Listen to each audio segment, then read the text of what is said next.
Cover songs ആണ് കൂടുതലും ചെയ്യുന്നത്. കവർ സോങ്സ് ഒരുപാട് ചെയ്തിടാൻ ഇഷ്ടമാണ്. ഒരുപാട് ആർട്ടിസ്റ്റുകളായിട്ട് അസോസിയേറ്റ് ചെയ്ത് അങ്ങനെ എന്റെ ചാനലിലും കാര്യങ്ങളൊക്കെ ചെയ്യാറുണ്ട്.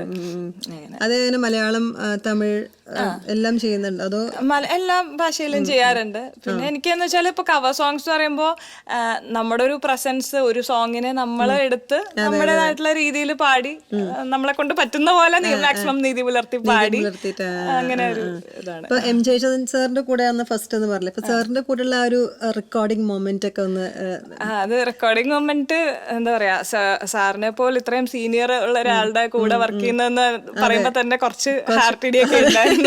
അത് മാത്രമല്ല ഫസ്റ്റ് ടൈം നമ്മൾ സ്റ്റുഡിയോയിൽ പോകുന്ന എക്സ്പീരിയൻസ് ആയിരുന്നു. പക്ഷെ സാറ് വളരെ കൂളായിരുന്നു, വളരെ നന്നായിട്ട് പറഞ്ഞൊക്കെ തന്ന് വളരെ കാര്യമായിട്ട് പറഞ്ഞു തന്നു. ആദ്യം അതിന്റെ 2 സ്റ്റാൻസ് എടുത്തു, പിന്നെ അത് അവർക്ക് ഇഷ്ടമായി ഉറപ്പിച്ചിട്ടാണ് ബാക്കി ചരണവും കൂടെ.